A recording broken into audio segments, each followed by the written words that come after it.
Look,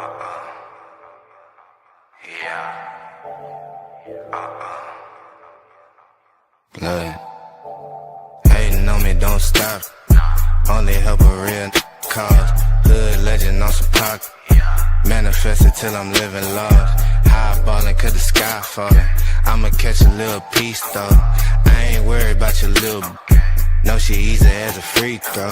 She wanna hold me like ransom. Just cause I'm young and I'm handsome. Tell all these to have a seat. I know that they cannot stand them. Burn it and roll me another one. I do whatever I feel like. I remember when we dreamed about it. Woke up this morning, it's real life. Trade the whip, trade the currency. Moving like it's an emergency. We gotta check out, it's close to 11, so baby ride it with some urgency. I'm just here for the fun part, cause I'm good on the money part. I be leaving in the cold season, coming back for the sunny part. With us and get your money up. With us and get your wig split. Ever since I was a little boy, I've been plotting on the big. Bigger pockets, bigger resume.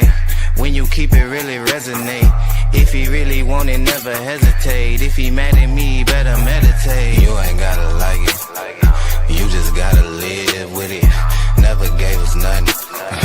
Look at what we did with it. In a foreign city, moving like I live in it. Never call them back. Bet you that they still with it. You ain't gotta like it, nah, you just gotta live with it. Never gave us nothing. Look at what we did with it. In a foreign city, yeah, moving like I live in it. Never call them back, nah, I bet you that they still with it. Never had a thing running to my hamstring, cramping up. Moving like a campaign, smooth with the plantain, damper up. Hey, my hood need a blessing. LP. Yeah. Hood need a blessing. Hood need a blessing. That's why they always stressing. Hood need a blessing. Hood need a blessing. Hood need a blessing. That's why they always stressing. The automatic weapons. Hood need a blessing. Hood need a blessing. That's why they always stressing. With the automatic weapon. The hood need a blessing. The hood need a blessing. That's why they always stressing. The automatic weapons. The hood need a blessing. The hood need a blessing. That's why they always stressing. With the automatic weapon. Yeah, yeah. Lord, the hood need a blessing now. My little homie got a Smith and Wesson now. Trying to get it till they get that work. Grinding, trying to get it till they get that work. Every time I turn around, it's bad news and I hate it. They numb to it, they deal with it, stay geeked up, stay faded. They popping all these pills, sipping on that lean. Extendos and they ride slow, they see slow, so clean. But they still ride so dirty, drinking on that dirty. Round here we get it out the mud, down south we call it that dirty. Bottom of the map, yep, that's my stomping grounds. Southern pride and them rebel flags, and my people out here busting rounds. The hood need a blessing, the hood need a blessing. Why they always stressing? The automatic weapons. The hood need a blessing, the hood need a blessing. That's why they always stressing. With the automatic weapon. The hood need a blessing, the hood need a blessing. That's why they always stressing. The automatic weapon. The hood need a blessing, the hood need a blessing. That's why they always stressing. With the automatic weapon. Yeah, yeah. Lord, the hood need a blessing now. My little cousin got a Smith and Wesson now. I just got a call, my nephew just got shot. My sister hurting bad, she been through a lot. Lord, I need you to talk to me and answer some of my questions. Church on every block, but ain't nobody getting your message. Hey man, I really wanted to just let that joint play, but we got a debate to get to. Shout out to everybody in the chat. Welcome to Paradigm Shift TV 314. This is your brother DMG, the poet, aka Brother Pianki.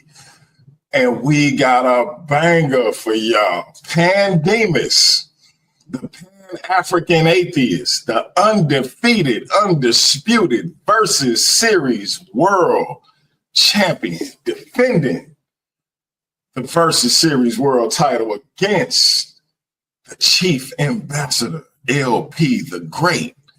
But before we get into our spiel, y'all know I got to do my spiel. Let me say God bless to all my Christian brothers and sisters. Hotep to all my Kemetic brothers and sisters. I want to say assalamu alaikum to all my brothers and sisters in the NOI. I want to say Islam to all my Moorish brothers and sisters. I want to say peace to all my brothers and sisters in the nation of gods and earth and 5%ers. I want to say what's up to all my atheist brothers and sisters. I want to say shout out to all my Abo brothers and sisters. Salute to all my Rasta brothers and sisters. I want to say what's up to all my Naga brothers and sisters. I want to say what's up to my Bar Reloaded brothers and sisters. What's up to all my Owaspi brothers and sisters. Last and certainly not least, I want to say Jumbo to all the rest of my brothers and sisters all throughout the African diaspora, be it here in the wilderness of the United States of America or beyond. Y'all know I say that greeting for one reason and one reason only, is because if you're Black, I'm with you. And I hope you with me. Our different ideologies should not keep us from uniting. We can have unity without uniformity. Even though I know it's hard, we can disagree without being disrespectfully disagreeable. That being said, ladies and gentlemen, my brothers, please reintroduce yourself to the Paradigm Shift TV 314 audience, starting with the man you just heard on the mic, LP the Great. Yo, what it do, man? It's your boy LP, aka LPZ. I'm posted up, taking it easy as always, right here on Paradigm Shift. Let's get it. Let's get it. And that means it's time. And you know what I got to do before you start talking, champ? The champ is here. The champ is here. The champ is here. The champ is here.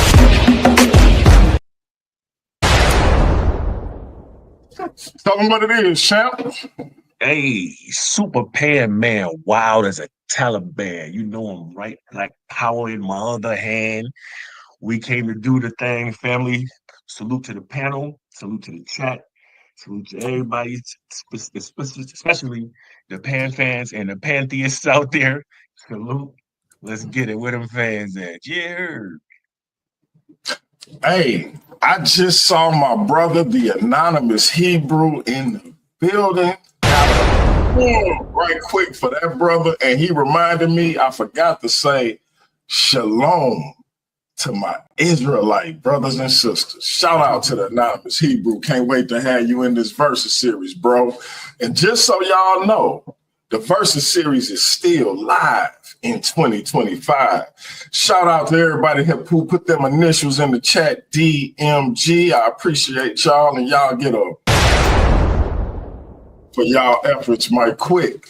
Shout out to y'all. I appreciate it.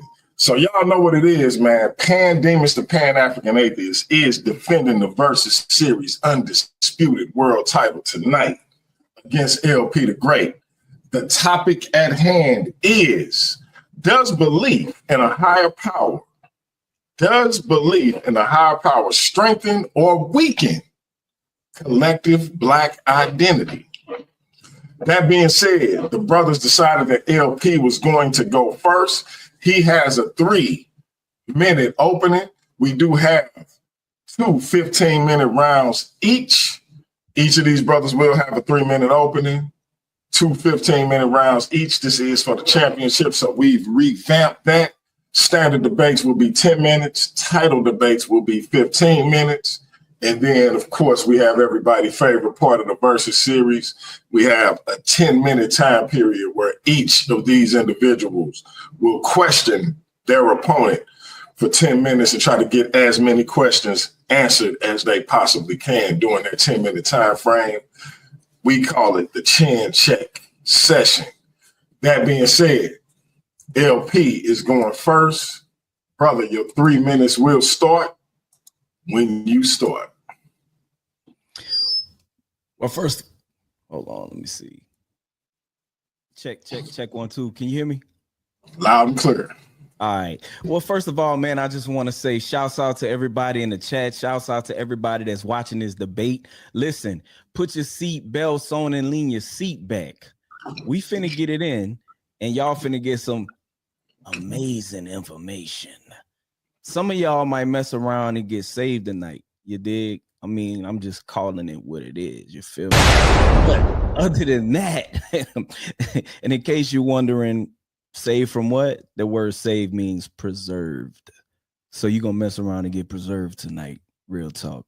But we're going to talk about this whole issue of the belief in a higher power. And the question is, does it strengthen or weaken the Black collective identity? That's a crazy question. But we're going to answer that question tonight. We're going to give you some very concrete information that you're going to be able to apply to your life. Not just information of me trying to dispute my opponent, but just information that's going to dispute my opponent. Holla at your boy. Oh, man. It's already starting, family. It's already starting. LP had 1:30 left on the clock. You want me to take them last minute and 30? I just reset it. I would have said go ahead, but it's cool. No, I was just saying, you feel me? If that's what you wanted me to do, you heard me? I was going to do it. I just got a habit of saying what's left on the clock just to let the family know how concise each participant was. So it's you good. You good. I reset it for 3 minutes. We got Pan. Turning it over to you, brother. Let me know if sharing the screen is going to be a part of your opening or if you just want to rock. Either way, time will start when you start talking. Yeah, no, I don't think I need to share my screen for this opening. Like the brother said, we will be sharing a lot of concrete information. I know he was using we in the singular, but I will also be sharing a lot of concrete information that's going to be able to apply to your life the moment you hear it, as well as soon as you get off of here. You know what I mean? That's what we do. We come to deliver proper information and proper context. We're talking about, does belief in the higher power strengthen or weaken collective Black identity? It is my position that we do have collective Black identity at some level, but it's very weak. And the belief in a higher power weakens it significantly. And it has throughout history, from the beginning of whenever you want to say, we'll get into it, but whenever you want to say collective Black identity began, the belief in a higher power has always been a divisive force in the realm of collective Black identity. I will show that definitively throughout this debate. This is probably the easiest debate I've had so far. I can't wait to get this over with. DMD, how much time I got left? Because I'm not going to make the mistake he just did. You got 1:47 seconds. Right. So what we're talking about here is, what is the purpose of us even calling ourselves Black, having a Black identity, and is it collective? So collective means, like y'all know, my name is the Demus African, Pan-African, the universal collective identity, right? That's my thing, you know what I mean? And there's a lot of factors, specifically religious ones, that is trying to pull that apart. And we see that as people who fight for Pan-Africanism in the real world. We hear the answers all the time. Hey, why won't you come together with Black people to do things? And they'll tell you that we're unequally yoked. I can't walk with you because we don't have the same end game. You understand? If liberation is Pan-African's end game, what then is a believer's end game? And that right there causes most of the division in the Black community on this issue, I should say. And to the extent that belief has helped collective Black identity, right? The issue is you have to make modifications to the belief, right? So it's not really a strict belief anymore.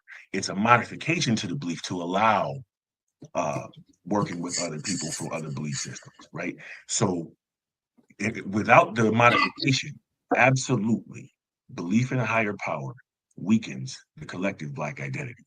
And I'll yield the rest of the time. All right, you had 11 seconds left. We're going to reset this joint at 15 minutes. And again, title matches will now be 15-minute rounds.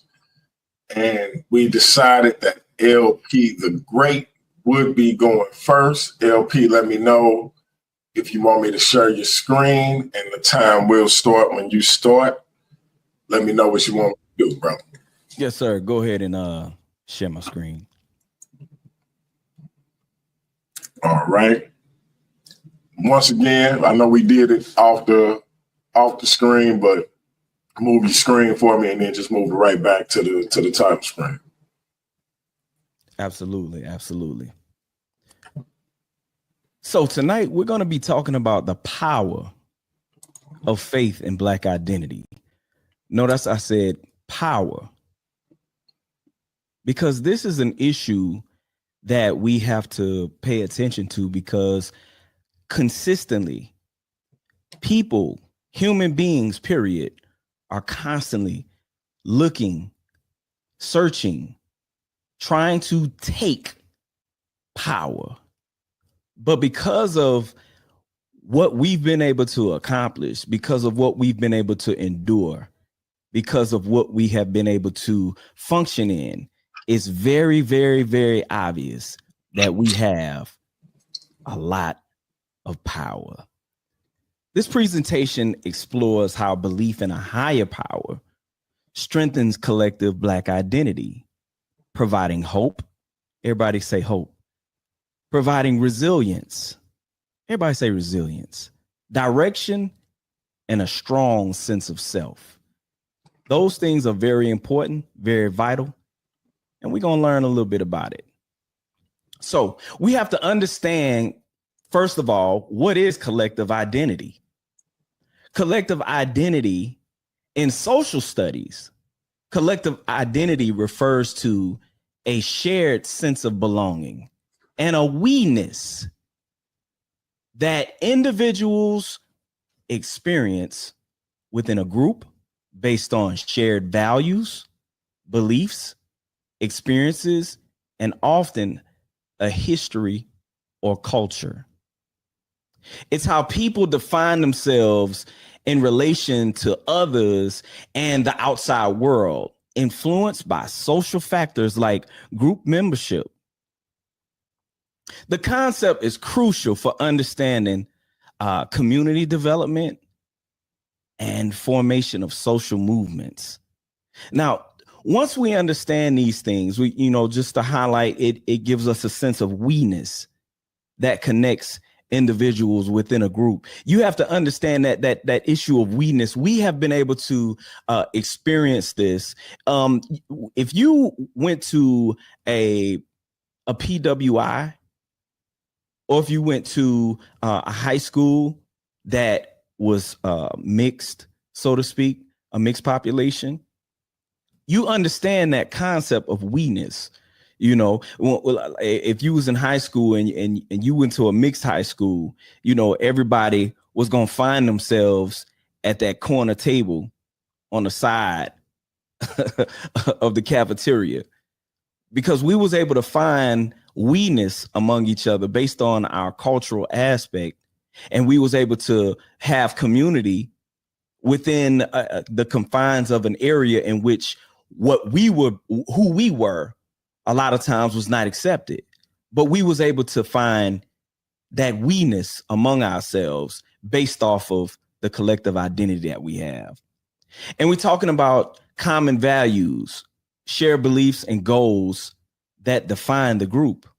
And we all know without a shadow of a doubt, each one of us in our homes, in our family structure, whether it was a religious home or whether people was living for the Lord or whether people was, on drugs or whatever, there were some common values that we had. And one thing we always acknowledged, no matter what was going on, we acknowledged a higher power. You can pay attention to the drug dealer. You know what I'm saying? He could have been selling drugs. He about to make plays and he got a Bible on the dashboard. You see what I'm saying? And because this is a part of the culture that we come from. All right. Shared experience, collective identity shaped by common historical events. We all know that we have experienced oppression, not only in this country, but all over the world. We have experienced oppression. And the oppression that we've experienced, we constantly bounce back. We constantly bounce back. You understand? And it motivates action. Collective identity, it inspires participation in social movements and activism. You understand whenever we have the most pressure on us, that's whenever we become more and more productive, right? But it's when the pressure is let up, that's when we become lax, right? So we see the direction things is going into right now. Everybody's lax right now. But when the pressure is on, you're going to see us continue to rise like the mythical phoenix. Let us continue. The Black collective identity in America. Historical roots.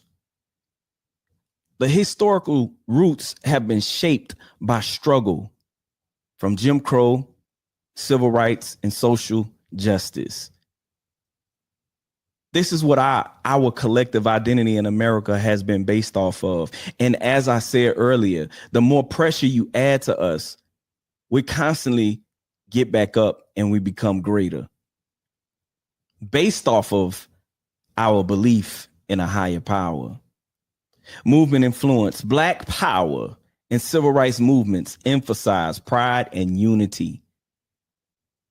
It was based off of the pride and unity that we had in the midst of the things that we were facing and going through, and we continue to solidify our collective identity in America. Also, family connection.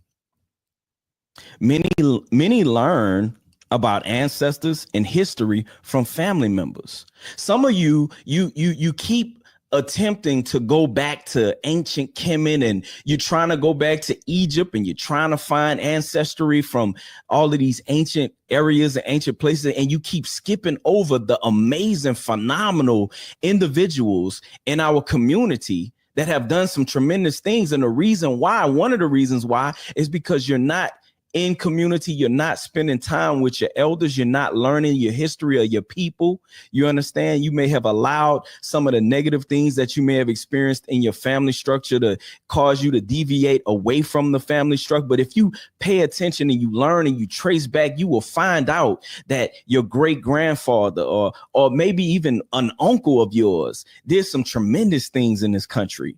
I'm talking about some phenomenal things, but you just don't know about it because a lot of those things were not talked about and weren't passed down. But if you search and you dig, you will learn that some of your ancestors in this country created and presented some absolutely amazing things that may be sustaining us to this day.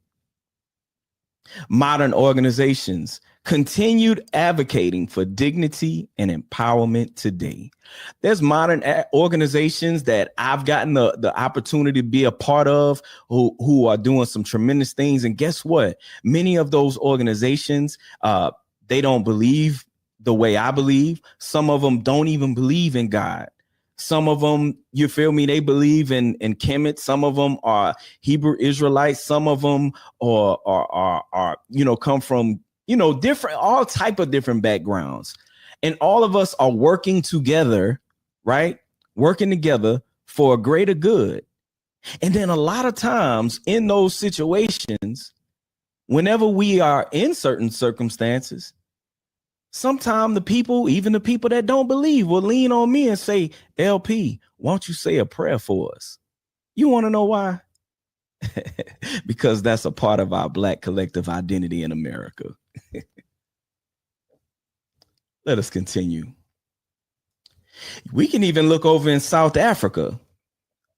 According to George Mukuka of the University of Natal, Black consciousness in South Africa had a significant impact on society and received strong support from churches, with its roots deeply intertwined with Christianity.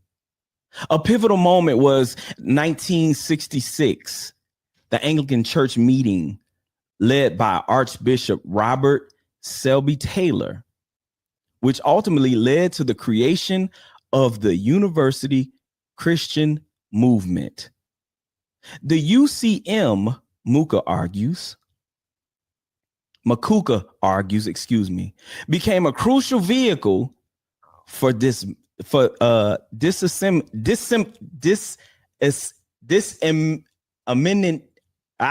somebody help me with that word. Help me with that word. This is what he said. All right. And implementing black consciousness ideas. All right. All right. The impact and support. He emphasizes the wide-reaching impact of black consciousness on South African society and the significant role played by churches in supporting the movement. Let's look at the Christian roots. The statement asserts that black consciousness drew inspiration and was deeply rooted in Christian principles. The Anglican Church role. The 1966 meeting organized by the Anglican Church, particularly under Archbishop Taylor, is presented as a key event that directly contributed to the formation of the UCM. So my opponent is a Pan-Africanist. So based off of his stance, I'm sure he can appreciate this information that have just been presented to us. Ain't that right, sir? All right. Now, in the book, The Souls of Black Folk by W.E.B. Du Bois, he made a statement. He said, the Negro Church of today is the social center of Negro life in the United States. Various organizations meet there. The church proper, the Sunday school, 2 or 3 insurance societies, women's societies, secret societies, and mass meetings of various kinds. Entertainments, suppers, and lectures are held beside the 5 or 6 regular meeting religious services. Considerable sums of money are collected and expended there. Employment is found for the idle. Strangers are introduced. News is disseminated and charity distributed. At the same time, this social, intellectual, and economic center is a religious center of great 3 minutes. Power. 3 minutes. Great power. And see, again, we're talking about the power of this collective identity of believing on a higher power have created. And a lot of people would say something like, well, at the end of the day, that's all they had. So my question for you is this. If I'm playing baseball and all I have is a bat that's too big for me, or it's a bat that's too small for me, but I use that bat and I hit a home run, will it matter what kind of bat I had? The fact of the matter is we are looking for results. And based off of and I'm dealing with foundation stuff right now, based off of the foundation pertaining to the Black collective identity, based off of what we have experienced in this country, as well as all over the world, there was a desire to destroy us. There was a desire to totally wipe us out. But for some reason, We keep coming back and we keep on being greater. When you look at what we experienced in this country, no people group would be able to endure and overcome what we have been able to endure and overcome for 400 years. And in the process of enduring and overcoming what we endured and overcame, we did it with a Bible in our hand saying Jesus is Lord and standing firm, whether it was Islam, Christianity, or whatever the case may be. It was a belief in a higher power, and we've been able to function and operate together. 1 minute. 1 minute. And as a result of it, we've continued to overcome. And I yield my time. All right, LP yields his time with just under a minute left.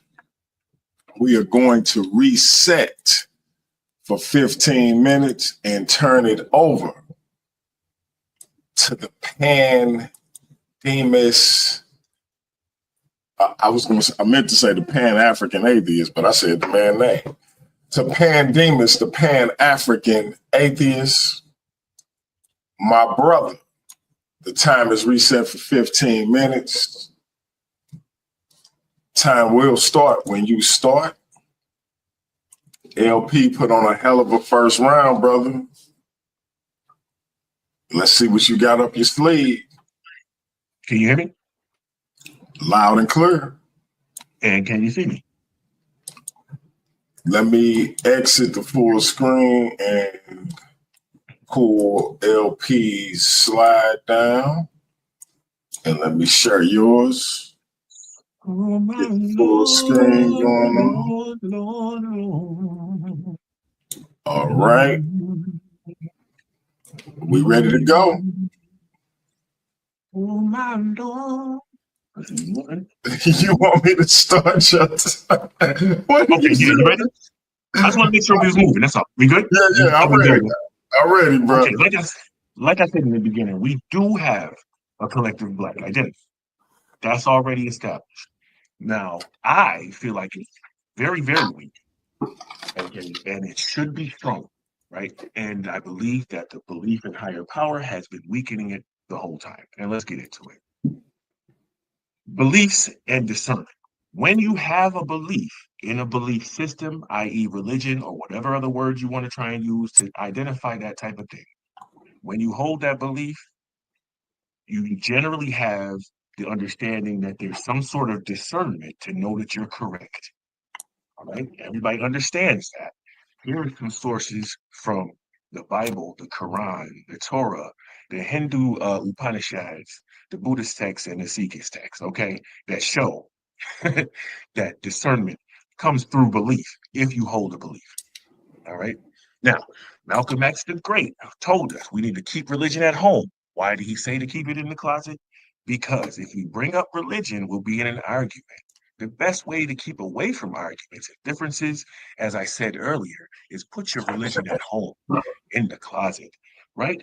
Because every time we bring it up, we come into arguments, especially where he was talking at that particular time. That was the famous ballot or the bullet speech. And there was multitudes of different religious leaders in here.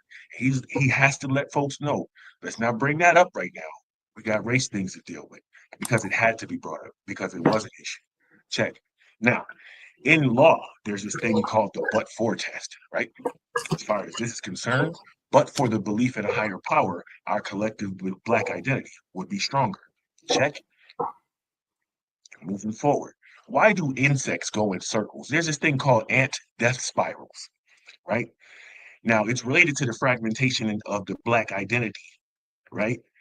In the way that the pheromones from a foreign group of ants gets crisscrossed over the current group of ants, and they get caught going in a spiral back and forth, around and around, until they eventually die. It's called a death circle. Go look it up, right? And the way it plays a part into this is outside religious beliefs have been introduced into our community, right? Which emphasize obedience and submission over liberation and resistance. They focus heavily on heavenly rewards rather than earthly justice, and they suppress African spiritual traditions and cultural pride, and I'm going to show you how. You see this pie graph right here, right? To let you know that that's just the religious belief in America, how they're already divided, right? And the black Christians won't tell you that they're black Christians. They'll just say that they're Christians. Black don't come into play until we get into a conversation like this. The rest is Islam, the rest is other religions. Already well divided. Right? The brothers LP has a video on paradigm shift currently, right now, talking about spiritual arrogance. And I wanted to bring this up with him earlier in the face off about how he can discern, how he can be right about certain things that he has no general knowledge about. Right now, here we go in the philosophical reviews, right?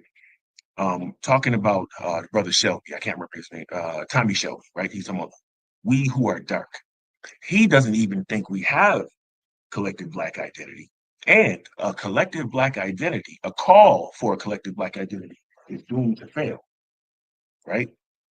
Now, you can go into this all you want. You can see the sources on there. There's multiple studies on that. The problem of black identity, the foundations of black solidarity, being in the common oppression, like he was just saying in his discussion. Many people do not adhere to the fact that common oppression should be our identifying marker. Here you see Race First, the book dealing with UNIA and the study of Marcus Garvey, right? Many of the Muslim Garveyites was trying to make the UNIA a Muslim run, will make Islam the foundational belief of the UNIA. Garvey refused to address that because he wanted to keep everything, just like Malcolm was saying, keep that at home. Let us just deal with these race issues first. Let's move on. Now, the civil rights movement, the social rights, the social justice organizations, the HBCUs, arts and music, the Rhodes Scholars, the protests, all of those things that people want. He just got finished celebrating all of these things, right? None of those things gave us black rights, black owned schools, industries that we built, or proper networking for us, right? We still always make the joke about we on Facebook, it's not our own thing. We on the white man, that. YouTube is not our own thing, right? But you don't hear folks talking about building it. And when you do, it's usually somebody who is Pan-African and under the same mindset that I am. Check. Moving forward, as far as actual results, remember he kept emphasizing the word results, right? As far as results, Robert F. Williams, right? Negroes with Guns, his results were tangible, right? He had less gun violence, less lynchings, less violence against black people in the areas where he was, because he was talking about armed defense, right?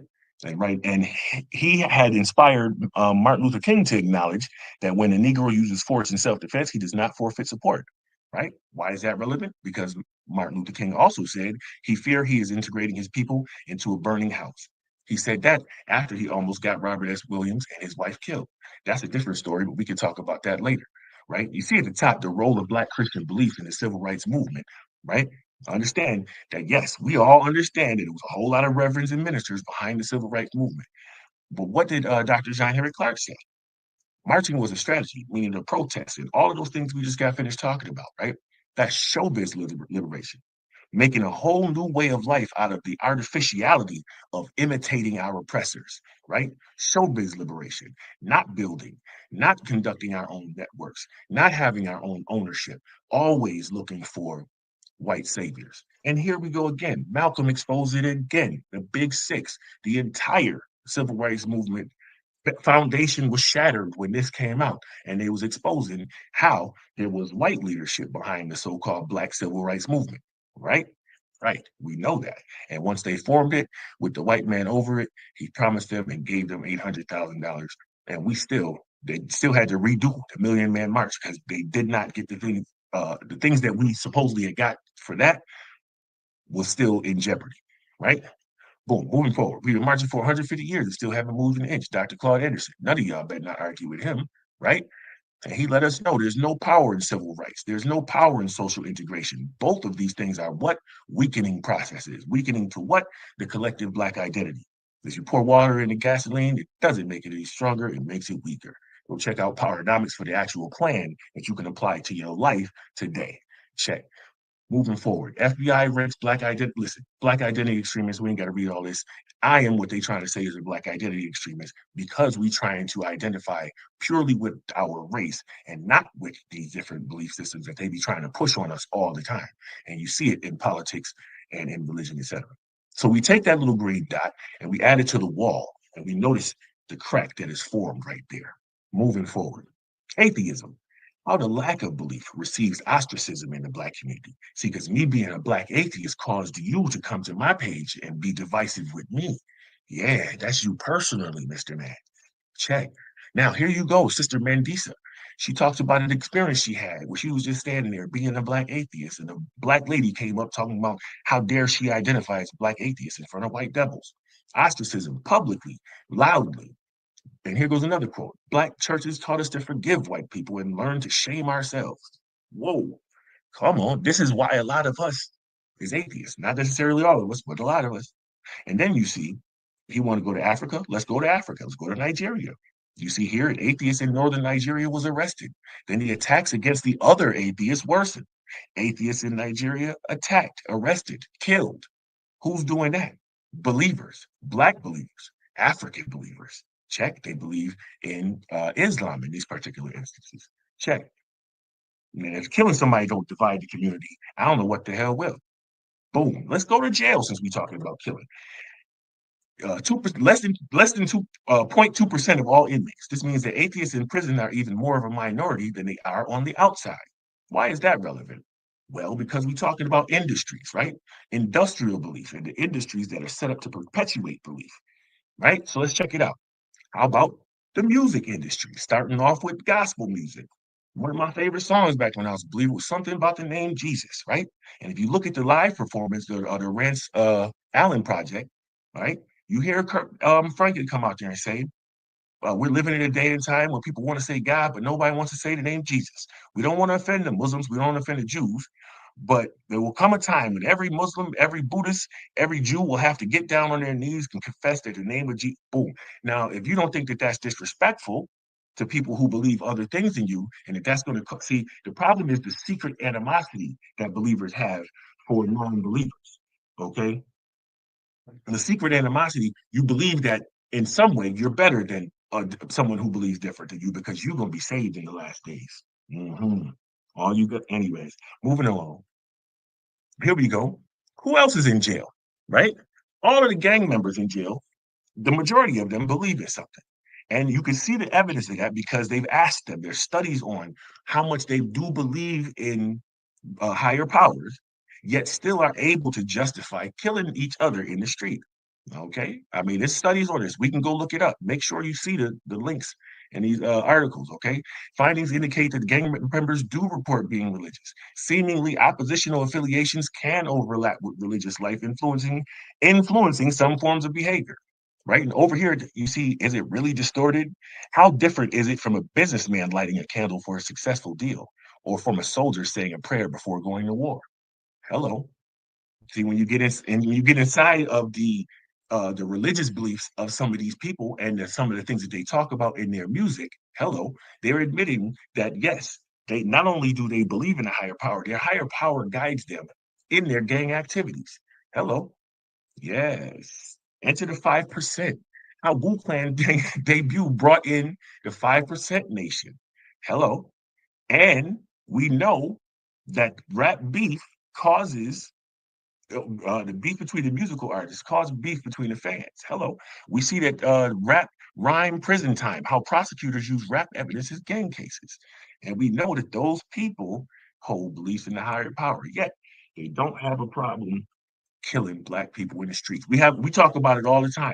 Yo, how we gonna get black on black crime to stop? How we get people, and I see people trying to act like this is not real, but oh, it's real because people kill each other every day in our streets. Just look at Chicago. Hello, all of them people believe in a God. Trust me. Now, the Rastafari position. Only Rasta liberate the people. Check. You see the different branches of Rastafari. Inside of Rasta, they got their own divisions, just like in Christianity, right? 3 minutes. 3 minutes. Yes, sir. From the very beginning in the late 1930s, Rastafarianism was opposed by mainstream society. What's mainstream society? Black Christians, okay, and in Jamaica specifically, right? We can go through this. People died. We don't have to read all of this. You can go check it out. The links is right there. Right. Another split in a division based on doctrine, mind you. This is based on doctrine that they have a division in their identification of themselves. Okay. Here you see the Bobo Shanti having splits with other Bobo Shanti priests over marijuana, right? And then again, you see the lyrics in the Rasta song, only Rasta liberate the people, because that is a core belief. You add that to the wall. Notice we start to see mad cracks in the wall. Black Hindus. The reason that y'all don't even know about Black Hindus is because they have a separation policy. It's called the renunciation stage.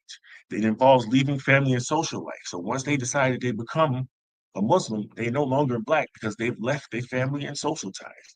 Check. Add that to the wall. Black Buddhists, same thing, right? And just real quick, I'm sure I'm low on time. I wanted to point out here, Nam Myoho Renge Kyo, anybody from the 90s remember that, right? The reason you don't know about Black Buddhists because they also have a renunciation stage that separates them from family and social ties. But here you see this brother is a Black Buddhist. He called himself a Southern Queen, homosexual, right? How do Black believers feel about homosexuals? Y'all not really linking up with them, right? Very divisive in the Black community. Check. You know what I mean? Here's the renunciation stages in the Buddhist writings.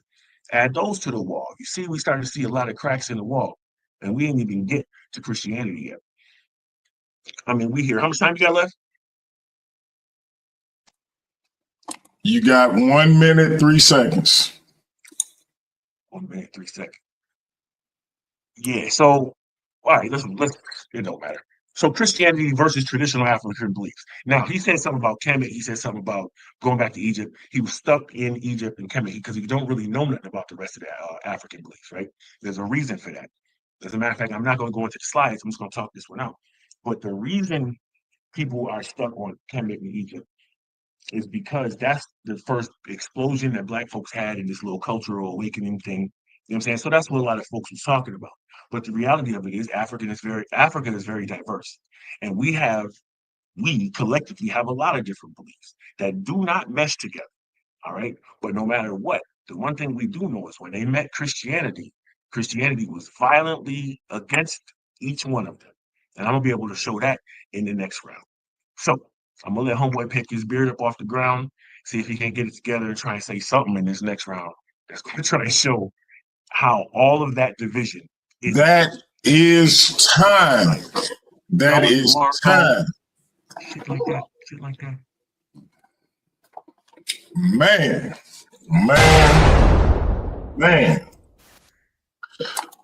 These brothers are having a contentious back and forth debate. This is what the Versus series is all about. This is why the Versus series is live in 2025. Ladies and gentlemen, the Versus series, undisputed world title is on the line. And Demus, the Pan-African atheist, defending against the chief ambassador, LP, the Great. And this has been a contentious affair thus far. I see those in the chat who said me and LP look like twins. I'm very, very upset about these comments. I just want y'all to know y'all was this close from being blocked, but I can't. I'm a small platform and I can't afford to lose no views. That's the only reason I ain't block y'all. That man got a head full of hair and I ain't got not nan up there. Y'all better stop playing with me. LP, let me reset your clock, brother. The clock is reset at 15. You are entering round 2 of this powerful debate. We got 43 people in the building. Shout out to y'all. Like, share, and subscribe. LP, your screen is shared. Time will start when you start, good brother. Absolutely, man. I just want to deviate just for a brief moment, in case we would make the decision. All of us as a people would make the decision to say, hey, look, let's deviate away from believing in a higher power. Let's be atheists, right? So let's look at the social and community impact.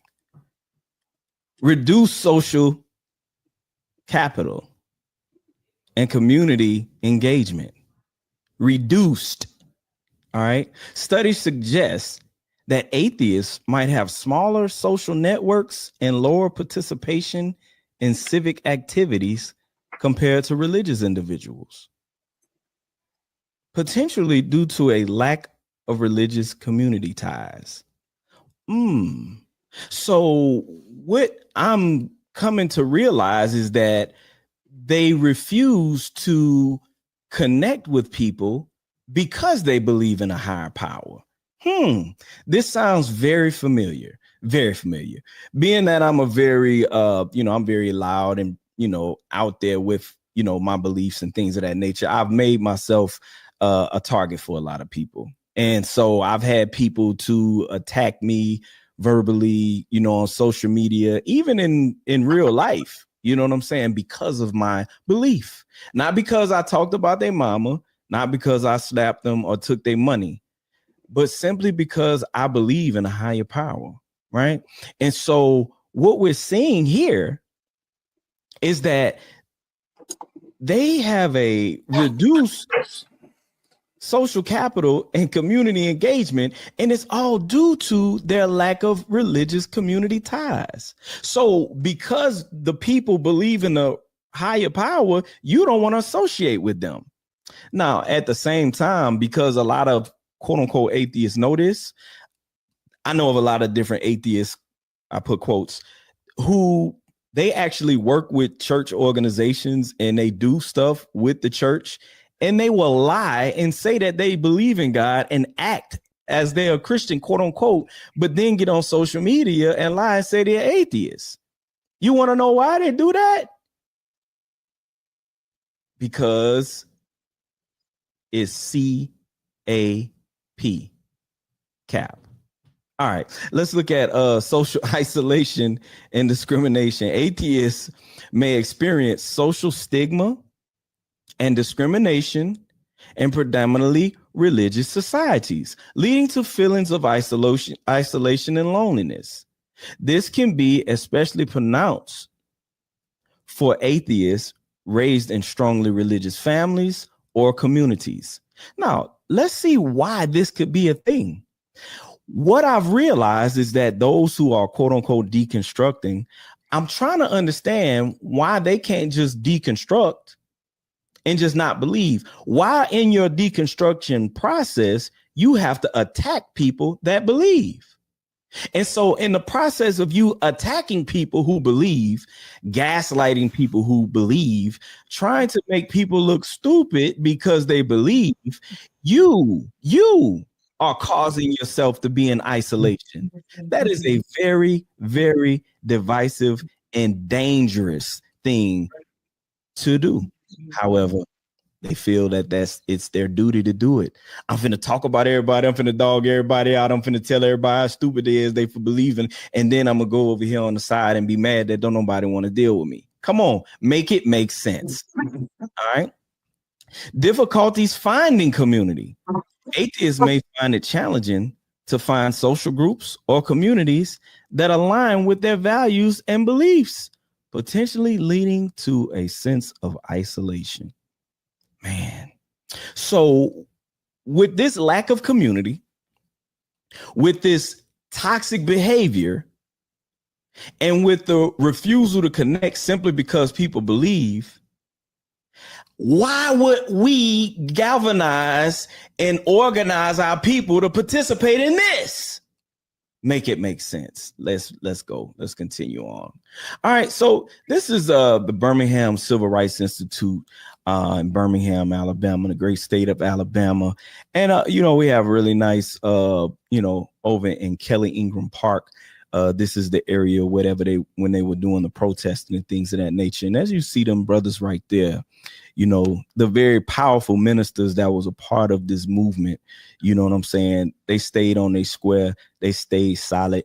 They did what they did. They were powerful, amazing leaders, and they definitely incorporated a lot of prayer in what they were doing. And so we were under the gun of a lot of different things.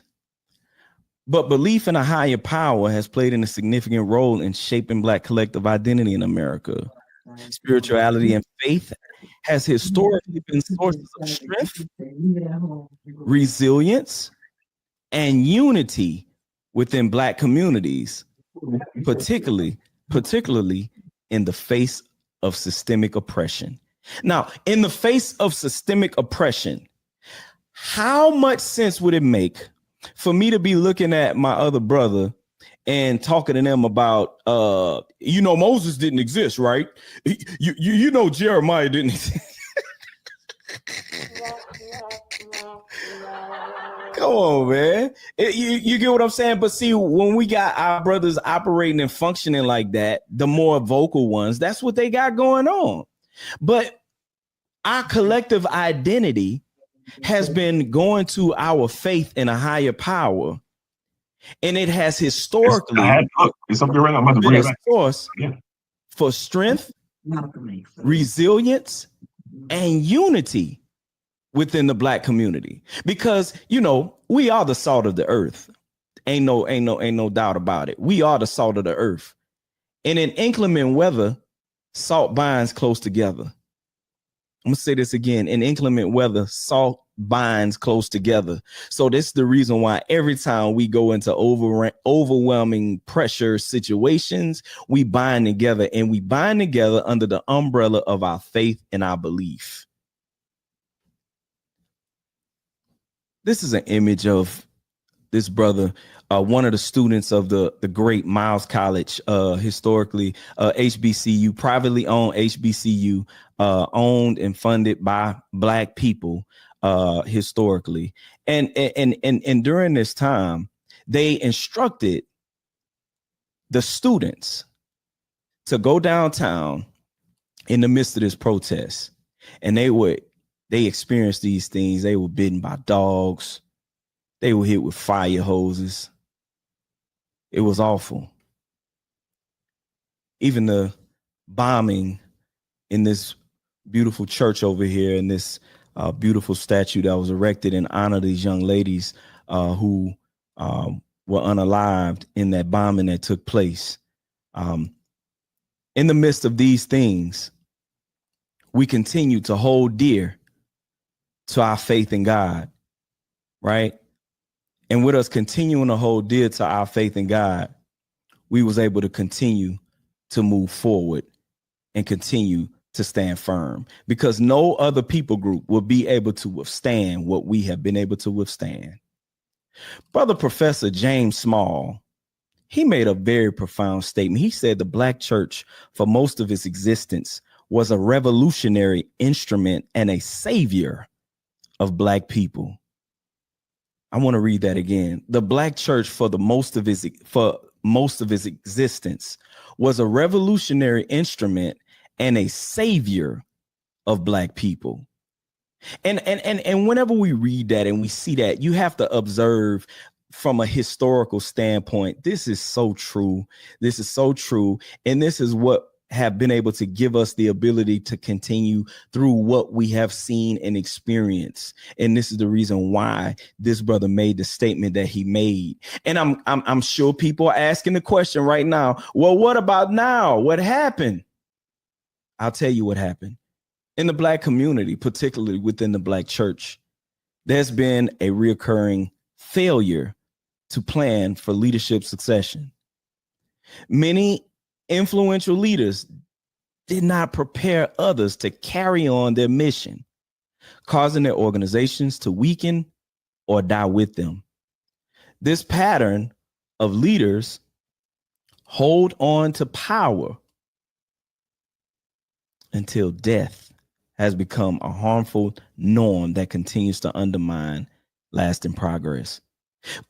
Right now, as we speak, this issue right here is due to leadership and the way we function in leadership. When we get leadership roles, when we get leadership roles and we get leadership positions, unfortunately, our people have to die with their boots on.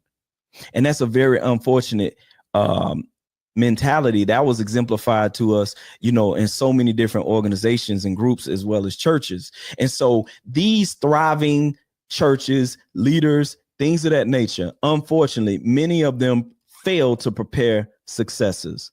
Who can tell me the successor of W.E.B. Du Bois? Who is the successor of MLK? Who is the successor of all of the great Marcus Garveys? And you know what I'm saying? Who are these people's successors? Unfortunately, culturally, we fail to prepare successors. And if they had successors, why we don't know who they are?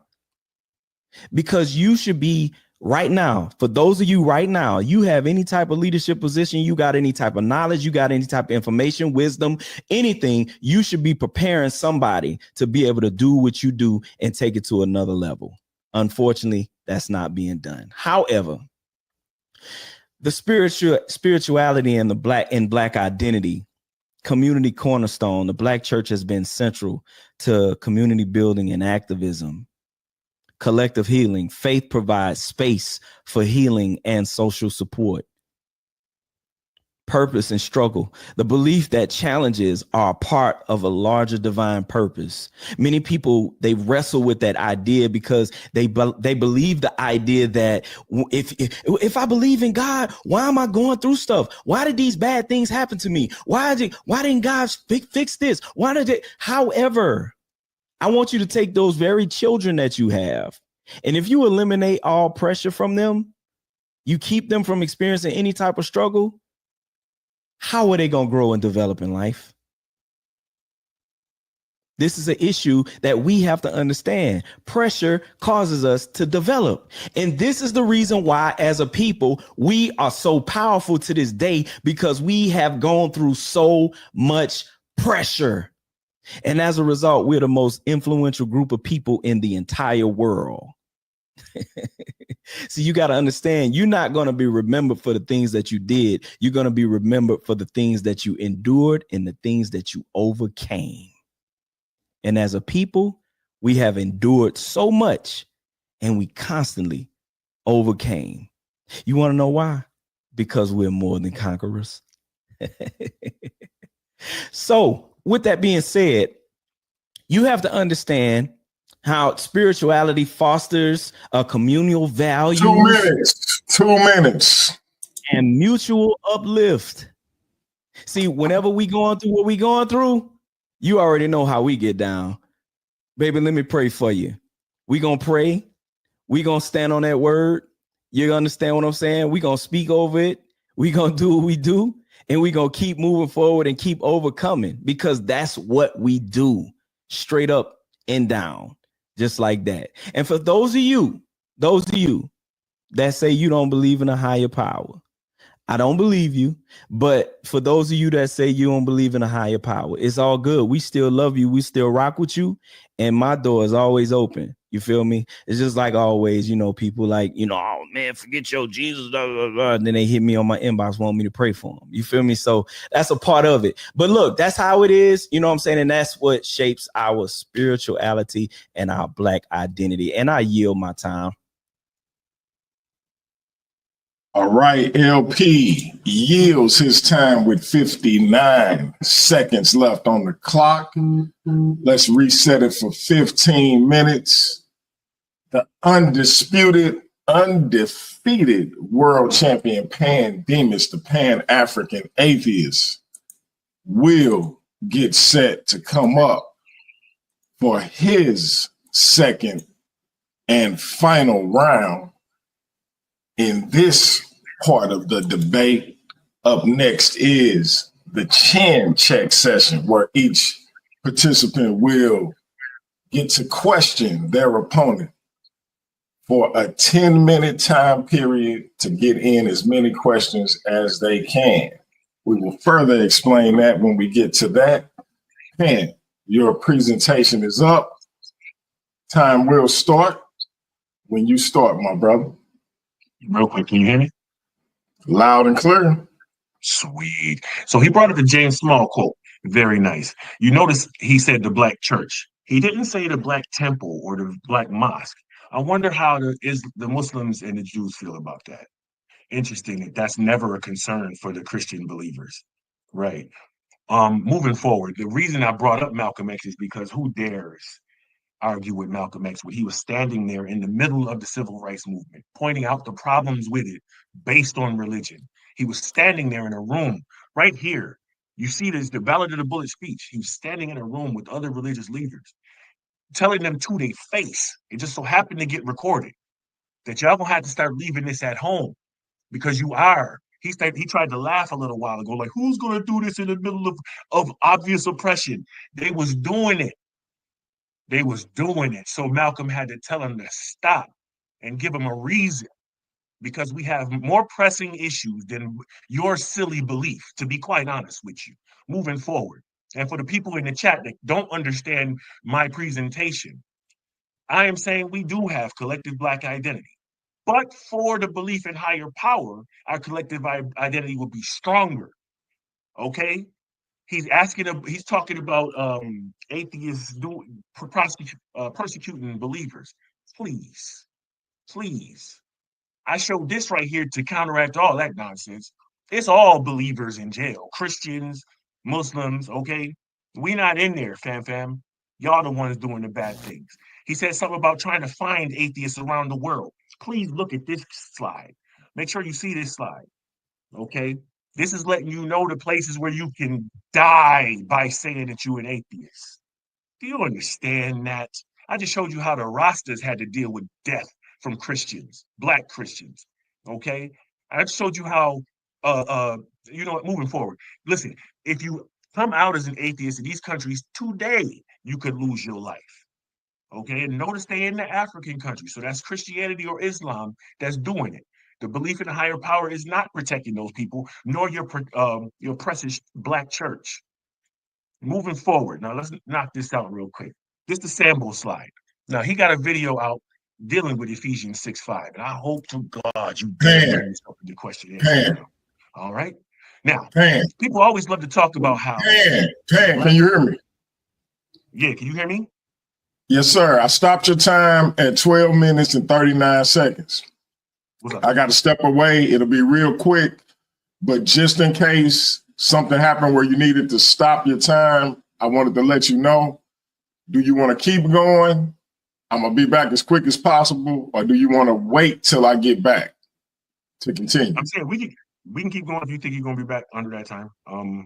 If we got to stop at LP, are you cool with just pausing until we? I don't know how we're going to do that. We good. Don't worry about it. I mean, this is we good. You sure? It's at 12 minutes, 39 seconds. As long as you can hear me and you trying to get back, we should be good. All right. I'm going to start your time. I'll be back as quick as possible. Excellent. So this is what I like to call the Sambo slide, okay? Because it was house slaves, house niggas that betrayed Denmark Visa. It was house niggas that betrayed the Gabriel Rebellion, okay? Why is that? Why did those house niggas decide to do that? Because they had fully embraced servants be obedient to their masters. How do we know that? From the slave narratives. They told you that in their churches, with the slave masters watching, all they heard all the time was slave obey thy master. Eventually, some of them adhered to that so well that they will go out and sell out any private meetings that Black people would have, whether they was doing traditional African practices or the precious invisible institutions. But this is the sample slide to let you know that usually it was the field niggas that wanted to be free, but the house niggas wanted to serve and be obedient to them in the singleness of heart, as you would unto Christ. Moving forward, Christianity versus traditional African belief systems. Since Christianity came into contact, when? Afterwards? No, since it came into contact with traditional African religions, it has always been a sharp conflict. And what did they do? Destruction of lives and property and demolition of people's artifacts and groves by Christians, Black Christians, African Christians. And it has led to the reduction in the resources of the sources of income. Okay, moving forward. That's over there in Nigeria again. He wanted to go to Africa. But let's go straight. Notice he didn't show you no verses. He didn't show you no sources. He didn't hit you with no real sermon business, okay? But here you go to verses that we can show right now in everybody's book, specifically the King James, but we're going to deal with that in a second, right? Verses that are against African, traditional African belief practices. So if those people was having a belief, and Black Christians is having a belief, don't you see the obvious division there? They did, the Sambos did, the house niggas, when they adhere to these beliefs and they seen the people in the fields trying to practice African faiths, what did they do? They snitch on them, right? Get them people killed. Moving forward to modern day in Atlanta, I know people in Atlanta. The Shrine in Black Madonna is a place you can go to get back to the traditional African faith because they're trying to get away from the slave mentality that comes with that book. Hello. We see here that not all enslaved people in Indian nations or anywhere else embrace Christianity. Right? It was just small groups of people, right? And again, those small groups of people had embraced it so well that they would cause people to die for fighting for their freedom. Notice in all that conversation he was talking about, he ain't talking about nobody getting free. Why? Because Christ told you what he came to do. He came here to bring division. He asked you, as a matter of fact, you think I came to bring peace? Oh, I didn't come to bring peace. I came to bring division. That's what he said. And therefore, in bringing division, anybody that adheres to that, especially Black people, is going to have a Black identity, a division in Black identity. It's obvious. So we add that to the wall and we see the cracks. It's obvious. I mean, it's obvious. You know what I'm saying? In one frame, you got people, everybody, you want to say everybody in history ever believed in a higher power. That's cool. So somebody say, hey, what about that over there? Y'all believe that's higher power. I believe that. They'll kill that man. So-called Blacks. Uh-oh. In the Hebrew Israelite culture, you can see them on the corner every weekend, telling people, screaming and hollering at people, telling them that they so-called Blacks. They don't have a Black identity. They not Black. They so-called. They Native Americans. They Seminole Indians. They're Incas and Aztecs and from Chile. Okay, they not Black. So-called Blacks. Hello. Who else say that? Uh-oh. I'm not Black. I'm Indian. Starter pack. Hello. You know what I mean? Where did that come from? That really come from the Lamanite discussion in the Mormon books. But we're gonna leave them alone with that and let them live, right? But this is complete division in our collective Black identity. And yes, it does come from the belief in a higher power in this situation, specifically Yahweh. So we add that to the wall, we see the cracks still forming. Now, Seventh-day Adventists, you want to talk about the abolitionists. Well, here goes some of your abolitionists. This is what they were saying. They were saying in heaven, there'll be no color line. So the people that was adhering to this at the time had completely given up on a Black identity in hopes to be white as Jesus when they get to heaven. Hello. Add that to the wall, because there's a lot of Black Seventh-day Adventists. Y'all may not know them again because y'all don't really pay attention to your people like that. You know what I mean? Islam. Uh-oh.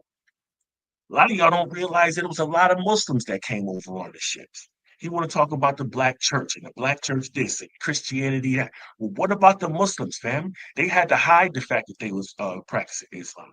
And a recent study this year, as a matter of fact, showed that you, LP, distrust American Muslims. That study will be coming out soon, so we can check the details on that. All right, we can see 15,000 Christians killed by Muslims in Nigeria, though. That's the flip side. Again, showing the division based on both of them believe in a higher power. But it can't be a collective Black identity because they're killing each other based on it, right? And many of the pseudo converts to Christianity, right, called Takia, it was pretending to be Christians. The Muslims were pretending to be Christians so they wouldn't get killed by the house niggas, because the house niggas was going to be the one to tell them. Speaking of house, anyways, you know what I'm saying? Here we go. There's another split. When W.D. Muhammad separated, it was a public split. Again, they had differences on the higher power and the discernment of which, right, which caused people to die. We ain't got to speak no more on it.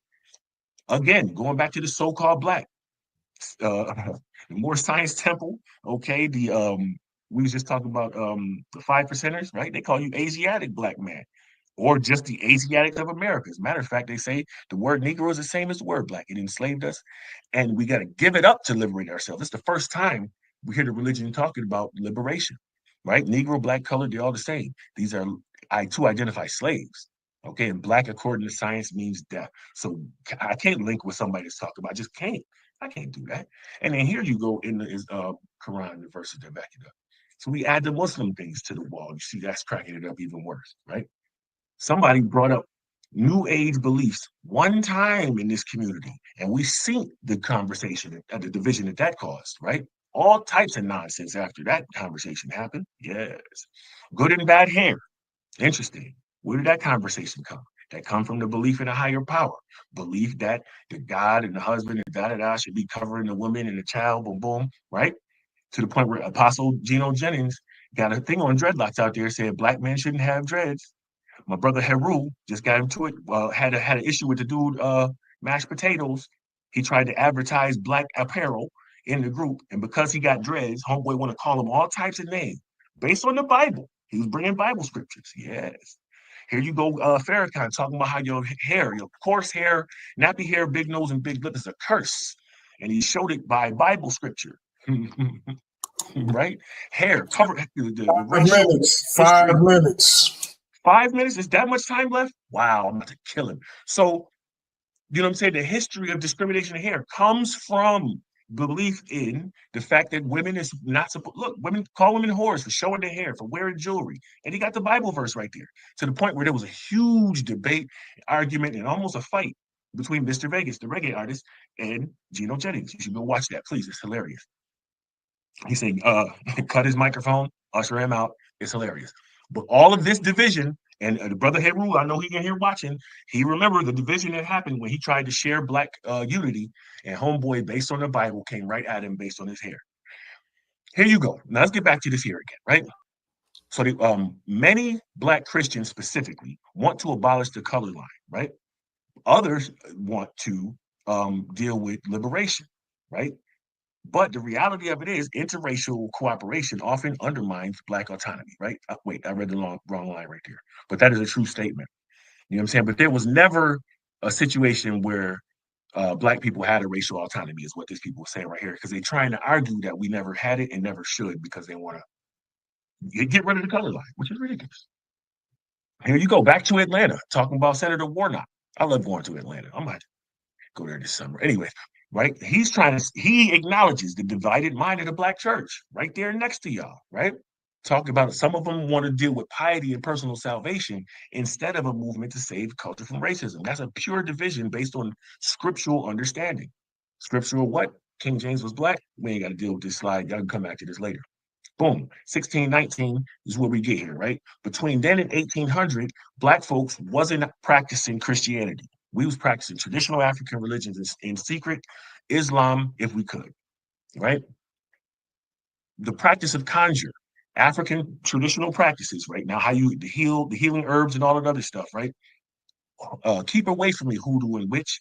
Old Satan is a liar and a conjurer too. This is the house nigga, right?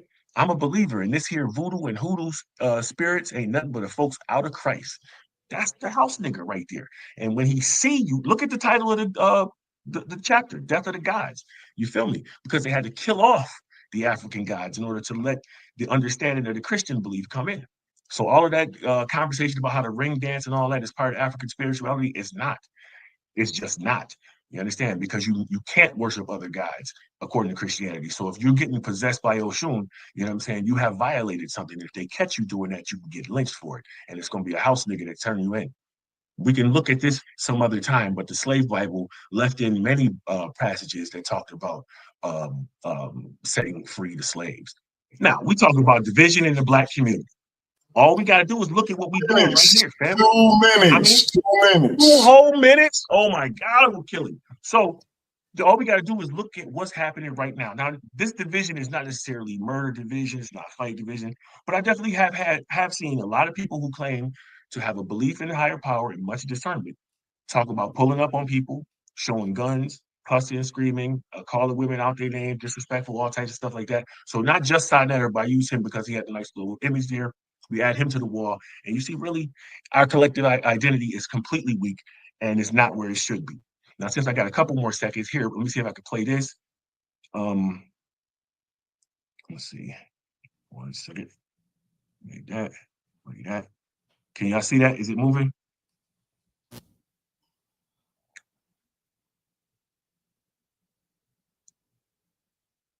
All right. What you see right there was black grandmother whipping the children during prayer service, because if they didn't pay attention, if they didn't follow the Christianity the way she's telling it, she don't care if it's a camera there, she'll beat you. Yeah, that's what we all grew up with.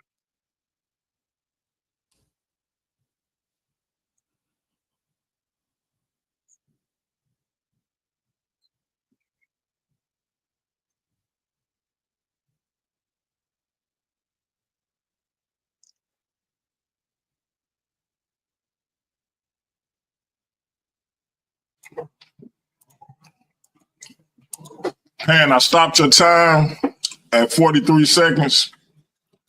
Yeah, We don't hear freezing. We don't hear any sound. Are we supposed to hear it?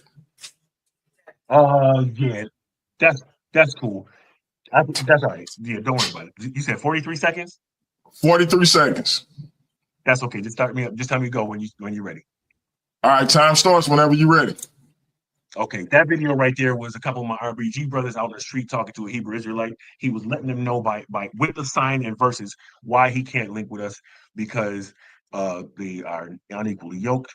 You know what I'm saying? Here's a little joke meme about identity crisis. It's clearly descriptive, and that's the end. Clearly, I just wiped the floor with cousin. It's no question that belief in a higher power has caused division from the beginning of time with us, with our collective identity. You feel me? Mic drop. Going to Marco. All right. Pan had about 15 seconds left on the clock. We are now going to reset the time. It is everybody's favorite portion of the show. The round session is over. It is now the chin check session. Each of these brothers will have an opportunity to ask their opponent as many questions as they can for a 10-minute time period. Now, everybody that's familiar with the Versus series understands that it is the person asking the questions time. It is their 10 minutes. It is up to them to mine their time. So if the person being asked the questions begins to stall or begins to try to start the debate over again, it's up to the person asking the questions to either say, answer the question or next question. As the moderator, if it stays stagnant for too long, I will interject. But it's up to the person asking the questions to mine their time. Do both participants understand the rules of the chin check session? Yep. All right. In the chin check session, since LP went first during the round session, that means our brother, the undefeated, undisputed Versus Series world champion, Demus, the Pan-African atheist, will go first in the chin check session. Pan, you can start asking questions. The time will start when you start asking questions. Okay. Peace and love, LP. How are you this afternoon? I'm well, sir. Excellent. What do you think my worst point was today? The worst thing I said today. Like, that's like, oh, that was whack. Shouldn't have said that. The attacks on Black leaders that we hold dear to, who have definitely been a tremendous benefit to us. For you attacking them like that, I believe that's not okay. Okay. What was the best thing that you think I said today? I think the best thing that you said was I'm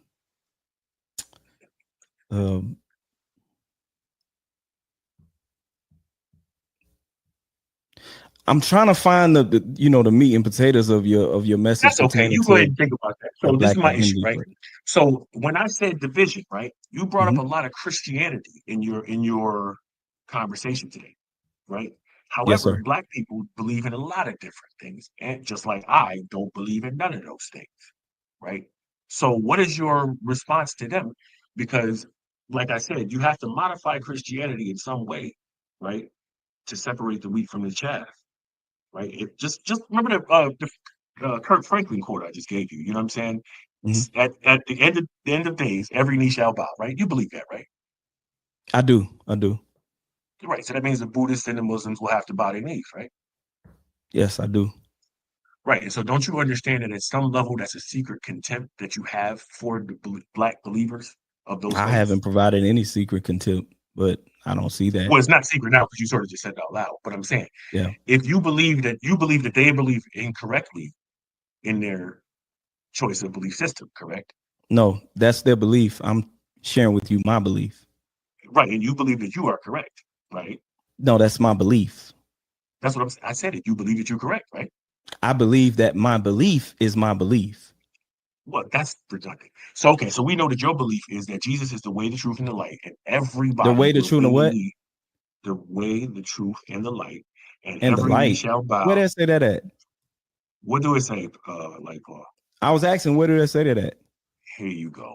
I know you had to do that shit. Okay, so we're gonna move on.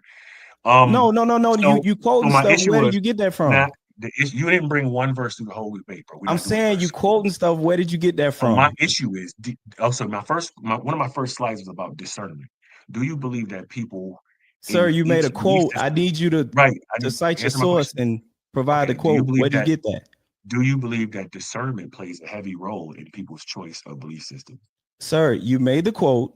I need Do you to you cite your believe? So you source. don't know? You don't know? I So need you you to don't know. make your I'm gonna quote move on that to you the next made. question. Okay. So do you believe that afterlife is necessary for hope and purpose? Sir, in a debate, if I ask for a source, you got to give it to me. Uh, do you believe that an afterlife is necessary for hope and purpose? Sir, in a debate, if I ask for a source, you have to give it to me. Okay, so you don't want to answer that question No, because I you need you to know give me a that discernment source. it's cool. We're gonna move on. So now, so do So you you're believe not that gonna give me the source? do you believe that there's a hierarchy between believers and non-believers?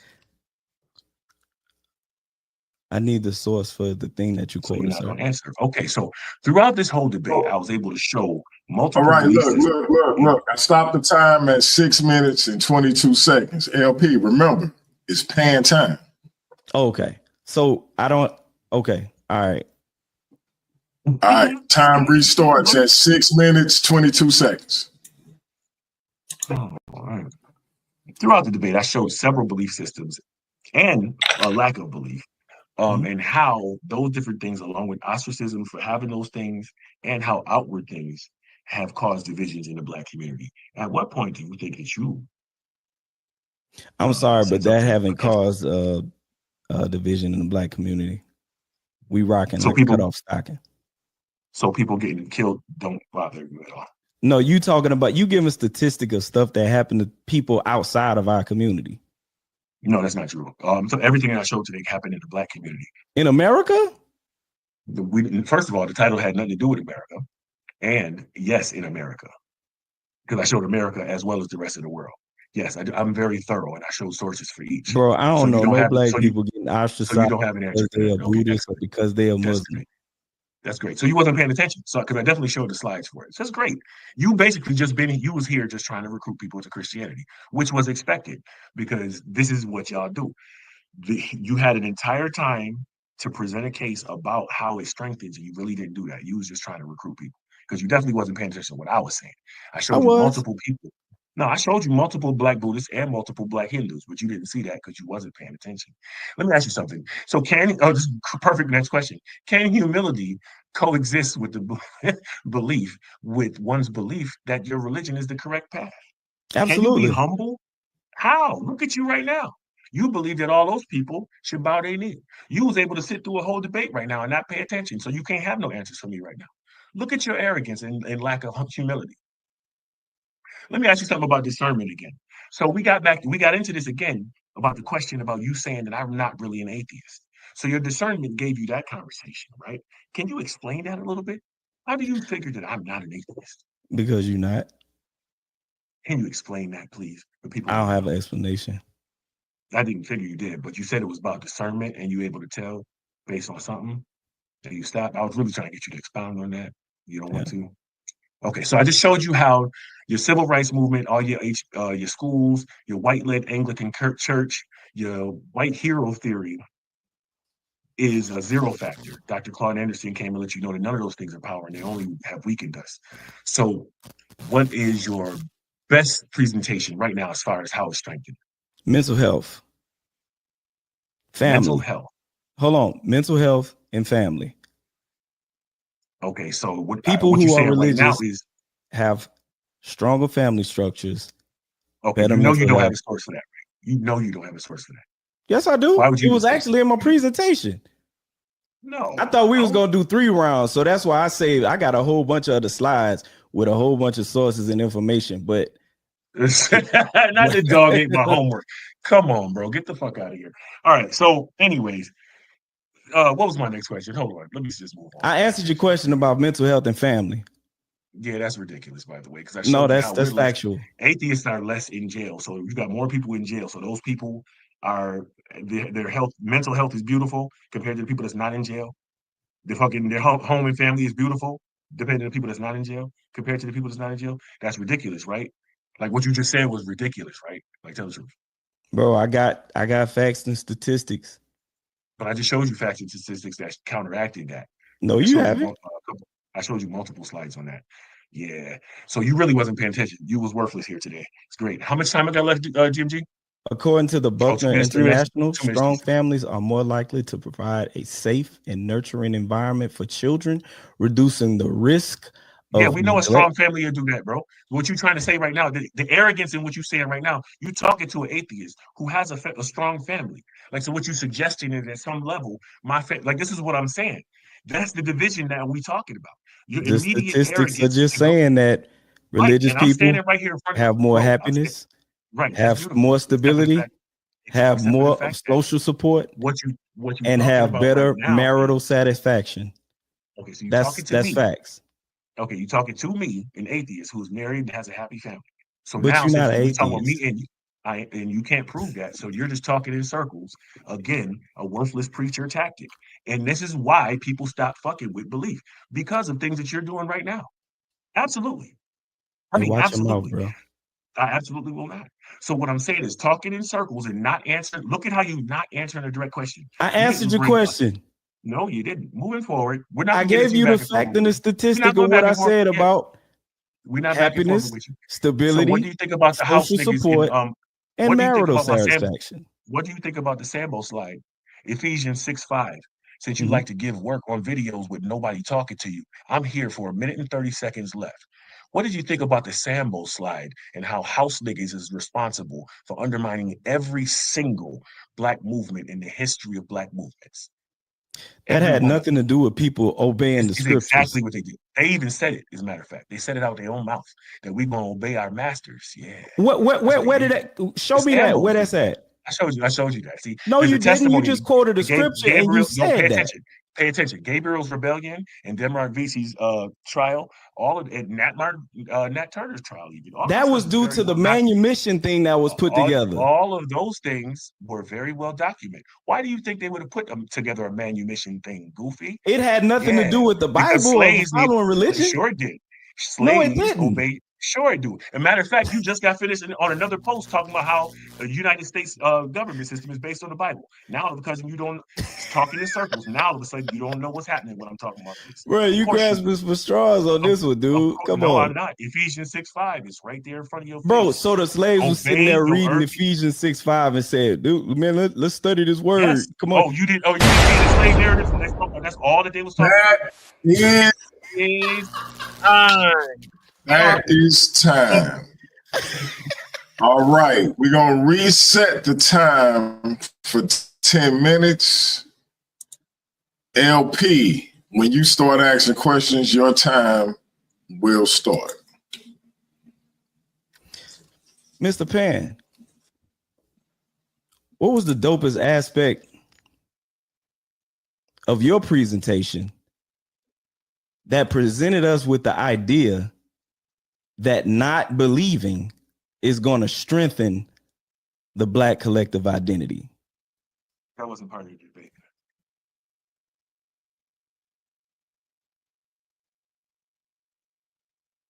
So you didn't have nothing to support your idea of not believing strengthening the Black identity, collective identity? That wasn't the title of the debate. Was does belief strengthen or weaken? That wasn't my charge to bring something about trying to defend atheism in some way. I did bring a point though, in the fact that we are not in jails like all of you believers are though. Yeah, that's something that was proven for sure. So if you want to stay out of jail, leave that belief shit alone. So you believe people are reading the scriptures. You believe people are going to the mosque. You believe people are practicing their faith, and that's what's landing them in jail? Bro, I showed you the scriptures that say separation from family and societal ties. I showed you scriptures in each one of those belief systems that say that, even down to the Buddhist and Hindu. No, I was asking you, do you believe that people are studying the scriptures, they're going to church, they're going to the mosque, and they're doing their practices religiously, and that's what's landing them in jail? If what they did has a religious undertone, yeah. If not, no, that'd be ridiculous. I don't even know why you would say that. However, I showed you how the prosecutors are using crime, the admissions of crime with religious undertones to prosecute people, though. I didn't show you that. Do you know anybody personally that they were studying their religious text, and because of what they were standing on scripturally, it landed them in jail? Because of what they were standing on scripturally, it landed them in jail. I mean, yeah, but it depends. There's a lot of context in that, and I'm not about to help you by fixing it. So yes, I do. Multiple people. Now what? Okay. Do you know anybody who practicing their faith, whether it's Buddhism, whether it's Islam, or whether it's Christianity, because of their belief, they brought harm to somebody? Yeah, what are you talking about? The first story I got is Abraham talking about he gonna kill his kid. He was trying to do that shit. And you got people trying to I said emulate somebody that that you know personally. Listen, and you got multiple people throughout time trying I to said somebody that you know personally. And due to that fact that yes, there are multiple people that I know personally who have crashed out over religion. Again, I'm trying to tell you, these Hebrew They brought harm Israelites to somebody? absolutely. They be on the corner fighting all the time. You can find the video right now. I've been into it. Big arguments with some of them. What are you But that's talking about? cap. What's cap? You can Google it right now. I'll give you. You can pause the time and go Google Hebrew Israelites fighting on No, the I corner. asked you, do you know anybody Cross the line. personally? I said yes, I do. I said that to you multiple times. Yes, And they took their belief and they went harm somebody. I do. Yes. What you think the whole ISUPK cross the line is about? Yeah. You come over here. All right. Now let me ask you this. Mm-hmm. Do you know anybody personally that they found their belief and it made them a better person and they elevated the people around them? Yes. Okay. You notice that's Do you not know anybody personally that when they became an atheist, they became a better version of themselves and they elevated everybody around them? Yes. Who? Multiple people. My man, brother Reggie, in the chat right now. It's mad people. What are you talking about? Me? What do you mean? Who did he elevate? I don't know what you. First of all, no, we're not about to keep going through all his personal business like that. What you talking about? You asked me the question. I said yes, and I gave you an example. He's in the chat right now. Okay. Brother, Godless Reggie, if you still out there, put a 1 in the chat. Him. Okay. I got a question. The statistics showed that people who believe in a higher power, they have stronger families, they typically have better mental health, and they typically are happier people. And are divisive against people who don't believe what they believe? Is that what you said? Couldn't hear you. Hold on. I'm listening. Let me ask my question, sir. Okay, go ahead, spit it out. Based off of that fact that I just gave you, yes, what are the benefits of us doing the atheist thing and not believing as a collective identity? See, you believers keep playing with atheism. It's not a choice that you have. You either believe or you don't. If I don't believe in your imaginary friend, I'm an atheist. That's just it. I don't have a choice in that. And I can't give you a suggestion as whether or not you should do that or not. If you genuinely believe in your shit, believe in it. You know what I'm saying? But atheists just don't, bro. So y'all trying to make it seem something like it's something that is not, is just not that. You know what I mean? A lot of times atheist is atheist because we study. You feel me? A lot of times. So there's no benefits. I don't know what you're talking about. I just told you multiple people I've seen have become atheists and have bettered their lives than people's around them. I don't know what the hell you're talking about right now. You should have been paying attention instead of leaning back in that chair. I just gave you the statistic on them being happier, having more What did I stable say? family What was my structures. response to that? Can you respond? Can you say what I said? Say it again. Can you say what I said? You said they have a happier marriage, happy family structure, right? And what I would be the said benefit of happier. joining atheists? They have more Right. And stability. what would be They the have atheist social benefit? support. Hold Social on. support. Go ahead. And they have more marital satisfaction. Right. Now, what did I say today? Nothing. So you're not paying attention. So I'll let you move on to your next question, since you don't even want to hear everybody, the judges and the audience. Okay, we can go to the next question. I need you to. All right. Statistics show that religious people have better mental health. If mental health is a crisis right now in the world, especially in the United States, why would we navigate to a non-belief for the sake of a collective identity when you look at the numbers and statistics that says there's better mental health with the belief in a higher power? First of all, I didn't see you show that, so I don't even know. You're just saying that. And as far as navigating towards non-belief, again, one more time for you and anybody else in the audience who don't get it, atheism is the lack of belief in something. It's not forced. It's not a choice you can make. If you either believe or you don't believe. That's just what it is. So you don't navigate towards that shit. You either believe something or you don't. Like y'all keep playing, y'all really stuck in that, and that's your problem. And that's not even a debate. The debate topic is: does belief in a higher power cause division, or does it strengthen or weaken? And it obviously weakens. I just showed you evidence of the Rastas getting killed by Christians. I showed you about the Muslims getting killed by Christians. The Muslims killing Christians. All of them black. I just showed you the Black American Christians hating on the Black American Muslims. A study that just came out this year. You feel me? I just showed you all of that division and crumbling pieces to the collective Black identity. What do you have to offer besides your version of Christianity? You ain't even bring me a verse today. What are we doing, sir? What is what higher power did you even bring to talk to me about? You bring James Small talking about the church being a refuge. What else did you come to say today, sir? What did you say? I got a question for you. What did you say that you thought was going to save people? You As think of people right now, gravitate to Christianity today after this conversation? so based on the information, we've come to the conclusion that the belief in a higher power gives us a stronger collective identity. And we've shown that over the past 400 years. Where did If you we show that? have no data, At what point did you show that? can I get finished? You could. I was just wondering, at what point did you show that today? If we have no data of functioning in a different aspect for the sake of strengthening the collective identity, why reinvent the wheel? What will? I just showed you how the things that you touting as collective success really was undermined by trying to be integrationist and had the white power structure behind it the whole time. This is why we in the situation we in as Black people today in America and around the world. Let the white savior structure. You feel me? Time.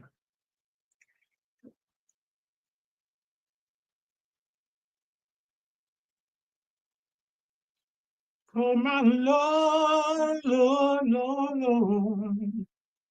Mm-hmm. Mm-hmm. Mm-hmm. I'm steady talking like I'm up on the screen talking about that is time, like somebody can hear me. But Pan said it for me. Shout out to the champ. That was time, ladies and gentlemen. This was and I want to say, can I just say salute LP for respecting it too, because he could have definitely kept talking. I respect that. He could have kept talking. Shout out to both of y'all for respecting. Hey, this was a powerful debate. Family, I am impressed by both of these individuals. I expected nothing less. Shout out to the chief ambassador. Shout out to the undefeated versus series champion, Demus, the Pan-African Atheist. And in accordance with the rules, we're going to keep this thing going. And you have 3 minutes to close this thing out. Time will start when you start. Let me know if you're sharing your screen. Nah, I don't think I need to share my screen. Anybody that needs to see anything can go back and check it out. But again, I really did show how multiple different belief systems in the Black community, mind you, that's not all of them, cause division by way of doctrine, by way of literal scripture, by way of renunciation practices, where it's part of the belief to separate. You know what I mean? And at some level, you know what I'm saying? Like I said, like I showed earlier, that secret animosity that a lot of believers have, you know what I'm saying? They really do. They all believe that in the end times, whenever that is, everybody's going to concede and come along to their side. And then the end times, that's the other thing. If you notice, my brother never mentioned what his end goal is. Pan-Africans usually, our end goal is freedom and liberation from the oppressive systems that's on the planet, right? Believers' end goal usually is not that. It's a wait and see thing. It's a let go and let God. It's what will Jesus do? It was won't he do it? It's we can't do nothing in this spiritual realm. That is the tenor that we get from these cats all the time. This is why he didn't bring no verses out, because he know the verses support what I'm saying. And like I said at the beginning of this, in order for you to even act like I'm wrong in this, you have to modify your belief system to include other. It's called tolerance. You got to modify your belief system to tolerate the other systems. But in reality, in your soul, you know what I mean? And those of us who know this are looking at some of y'all strange, like why y'all don't just admit this? Inside you, you really do believe that everybody will bow their knee at the end to your belief system. And it's just a matter of time. They just didn't figure it out yet. And the arrogance in that is so crazy. You know what I mean? That's why this division in the Black community. Because a lot of times when Black folks leave the church is because of that. When Black folks leave the mosque is because of that. Because we want to try and do something, but it's what, listen, Nation of Islam, you can't be Nation of Islam unless you Muslim. You know what I'm saying? Christians, a lot of churches won't help you unless you're a member of that church. You know what I'm saying? You trying to make jokes about how atheists don't have a support system, but I show you how if people, certain places around the world, people die for admitting to being atheists. So like our support system, of course, they small, but I just showed Homeboy last month of 1.5 million atheists in Kenya. And it goes like that around the world, but people, the numbers is even higher than that because people are not reporting because they're worried about believers, zealous believers who are actually following the scriptures of their beliefs, doing something bad to them. You know what I'm saying? And that's just that's reality. I can't even believe this is a debate.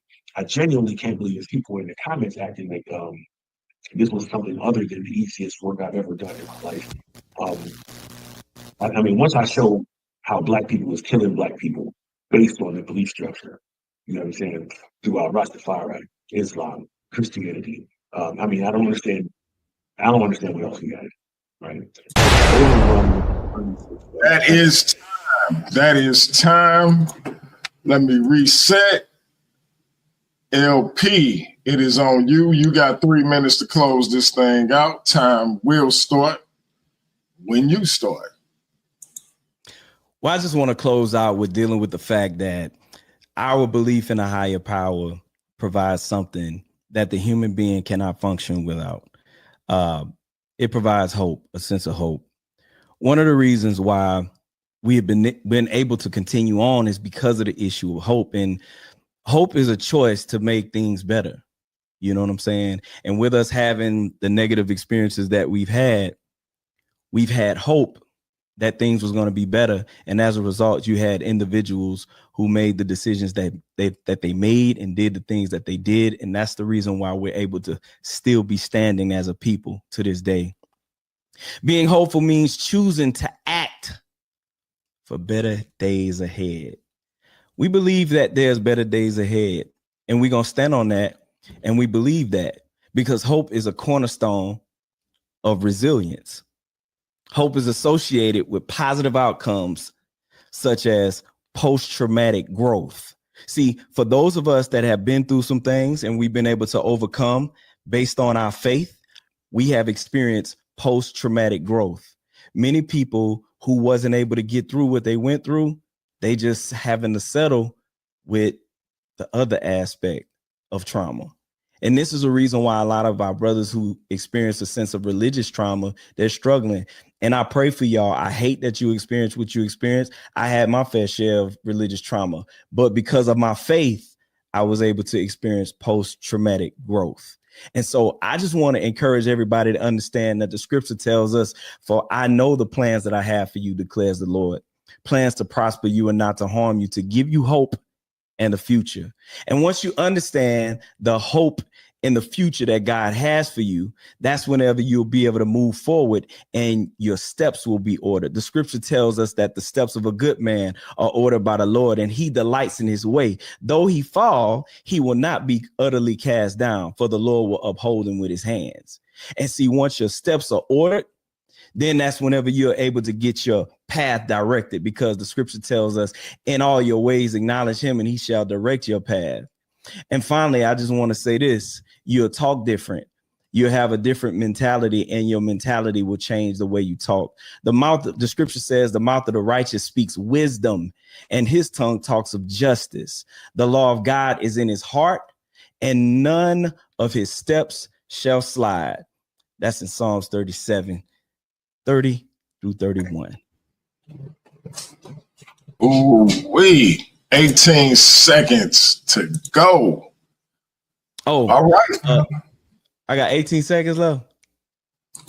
Go ahead. Okay. I want to give a shout out to all my partners, you know what I'm saying, that pulled up in the chat. What's happening? You know what I'm saying? Much love to everybody. Shouts out to DMG. Shouts out to Paradigm Shift. Shouts out to all my partners. You know what I'm saying? Much love to everybody. I love y'all. Shouts out to my family. Shouts out to my old lady. You know what I'm saying? If you watching, baby, I love you. I'm going to be up in there in a little minute. You know what I'm saying? But it is what it is. I love y'all. God bless y'all and hold it down. All right. That is time. And listen, family, this was a heavily contentious debate, heavily anticipated.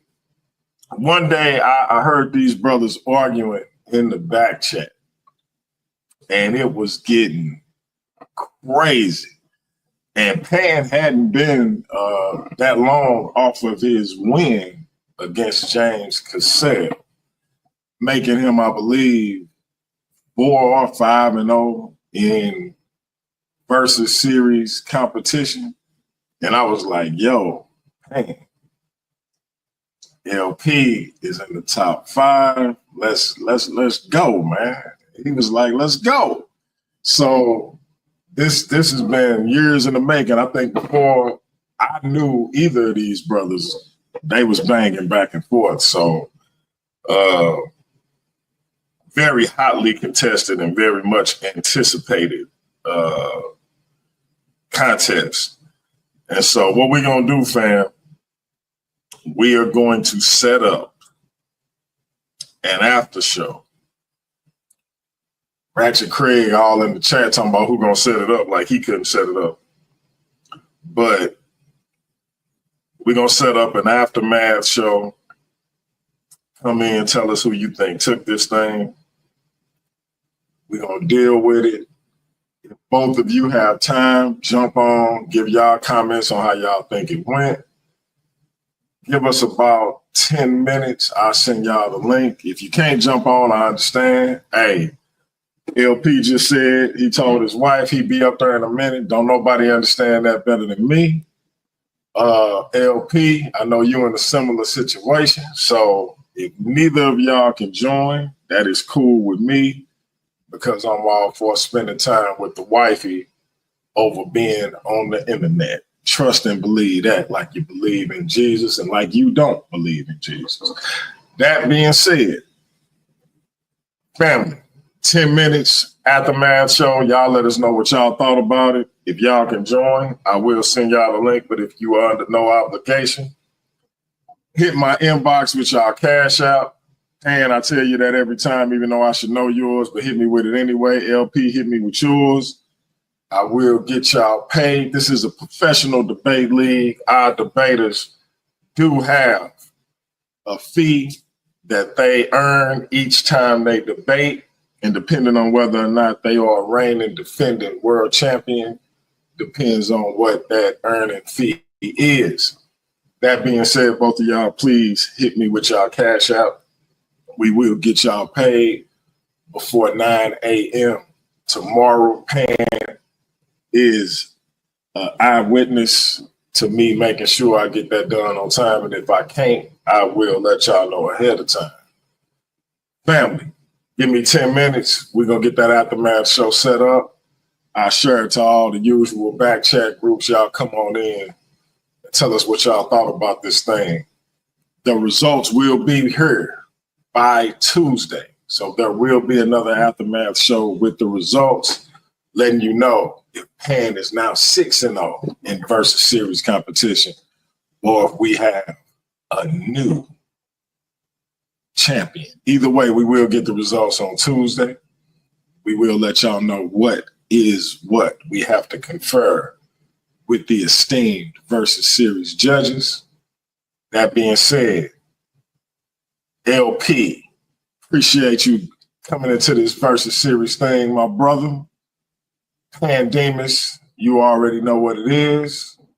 You can flex your Hulk Hogan muscles. And family, we'll see you in a little bit on the Aftermath show. The next sound you hear will be that of Neo One Love, aka the Musical Messiah. We'll see you in about 10 minutes. The following music is performed by the Musical Messiah, aka the most dangerous Bible believer. Please be advised by how hard it hits.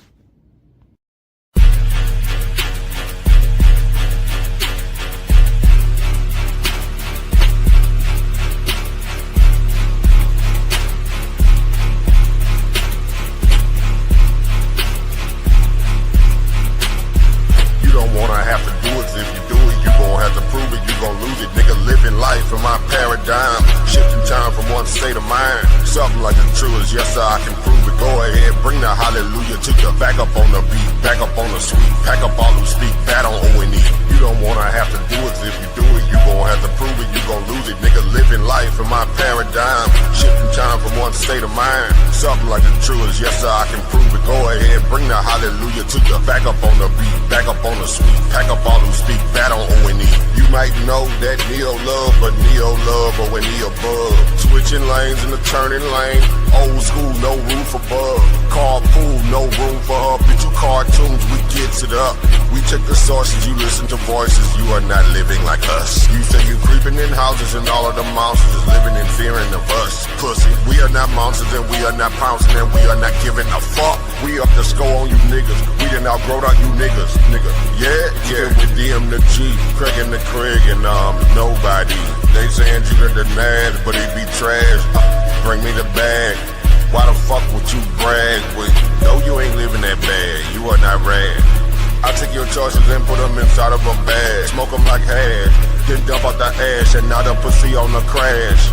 You don't wanna have to do it. If you do it, you gon' have to prove it. You gon' lose it. Nigga, living life in my paradigm. Shifting time from one state of mind. Something like the true is yes, sir, I can prove it. Go ahead, bring the hallelujah to you. Back up on the beat, back up on the sweet. Pack up all who speak bad on O&E.